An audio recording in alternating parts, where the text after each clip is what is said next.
Hello and welcome to New Economic Thinking. I'm here today with the Professor of Economics from Johns Hopkins University, Anton Korinek. Professor Korinek, thank you very much for joining us today. Thank you for having me. It seems that every time we have a financial crisis, whether this be 1997 or in 2008, the issue of capital controls or capital flows, volatile capital flows, seem to arise. I'm wondering, in a world where we have these turbocharged capital flows and so much capital account liberalization, it's possible to even speak of a world where we can properly regulate them anymore. Yeah, so I would actually say that given that we are in this hyper-globalized world, it is becoming more and more important to do it. So you're right, it is more and more difficult, but also more and more important. It's the argument. I guess it's like opening Pandora's box. You know, the genie is out to mix metaphors. How do you go about re-regulating capital flows? I think the best way of thinking about it is that capital flow regulation should be just one part of the general toolbox of financial regulation. So I think across the world it's widely accepted that we want to regulate our financial institutions, and that we want to regulate the financial sector to some extent. And capital flow controls are just one measure in the toolkit of financial regulation that we need to do that efficiently. In particular, in emerging market economies, you can see that a lot of the volatility in financial markets are driven by external factors, by capital flows coming from abroad. And so if we want to regulate just a domestic financial system and we don't address the capital flows, then we're missing out on an important part of where the instability is happening.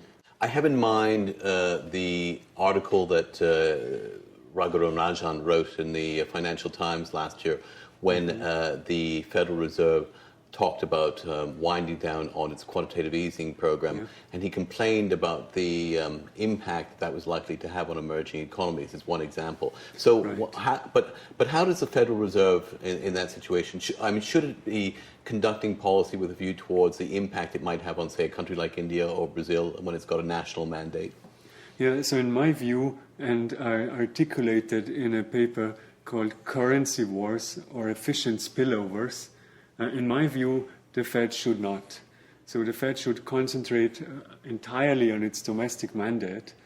And I think, however, that there are other policies in which US and foreign regulators may want to cooperate to address the spillover effects that happen from Fed policy. Such as? So, for example, if US banking regulators were to assist emerging economies by telling our banks, our US banks, to invest less in emerging economies that are overheating, that would be a very effective and very important tool to engage in some level of cooperation that's beneficial for both sides. But wouldn't the optimal policy response there be a form of capital control, whether it be in the form of imposing some sort of tax, depending on the longevity of the tax on inflows or tax on outflows?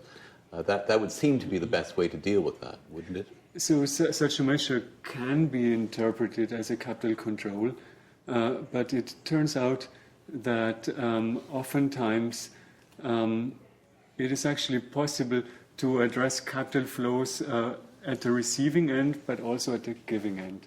So if, for example, US regulators have a tighter grip on the US banking system than emerging market policymakers have on capital flows.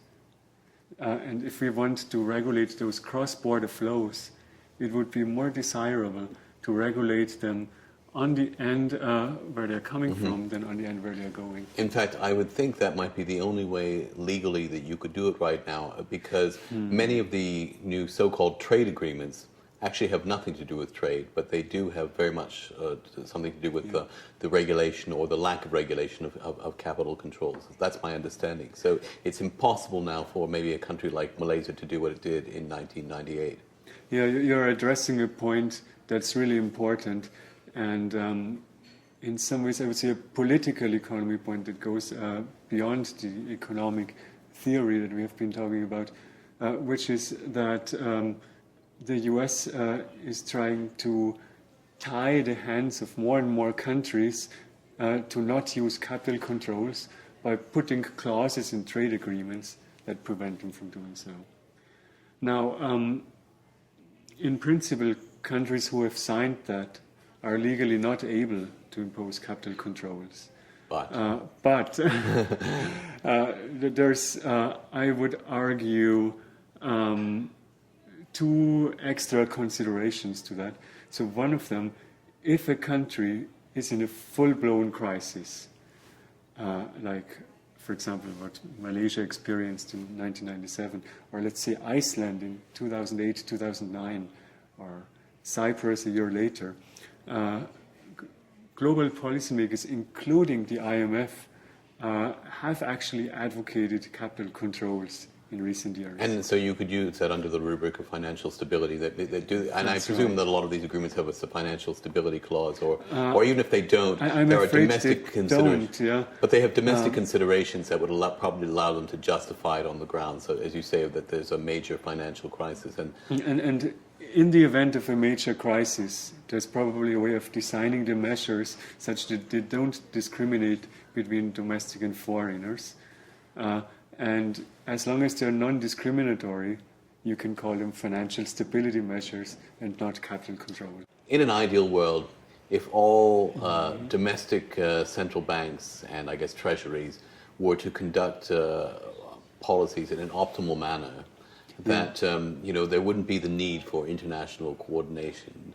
But right. And I don't mean to suggest that you are actually saying that there's no need for international coordination, but you were trying to suggest that there would be, if an optimal level of policy were achieved domestically, there wouldn't be a need. But of course, we don't live in that world. There are negative externalities that develop. So why don't you give us some examples of what could happen and what corresponding needs we need for international coordination as a result? Right. Yeah. So the paper develops a benchmark that tells us what are the three problem areas in which we do need cooperation. The first one of those is when countries engage in monopolistic interventions. So when a large country, think of the US or China, intentionally distorts markets to gain an advantage from their weight in the world economy. So the typical measure would be import tariffs, which aim to distort market prices to help your domestic consumers. Mm-hmm. If they do that, then we need a cooperative agreement that basically forbids monopolistic interventions, and that would be can improve welfare. And that would be the rationale, for example, behind a trade agreement, an international trade agreement. That's right. So the classic trade agreements that don't put clauses about capital controls into them, I think, like the old GATT agreements that we used to have. I think those have a largely beneficial role in the world economy, and those are very much desirable. What about a devaluation? I mean, which in some respects has the same effect. And it's not just emerging countries that do that. Some would argue that a country like Germany, for example, employs a kind of quasi-mercantilism. What do you do in those situations? So let's take an example that was very stark in recent years, which was the case of Japan when they started to impose Abenomics and the yen devalued significantly. So in that situation, I would argue that the Japanese economy was indeed suffering from a liquidity trap, from an aggregate demand problem that was very persistent, and purely domestic considerations would actually justify such a devaluation. Anton Korinek, this has been a great discussion. Thank you very much for joining me today. Thank you.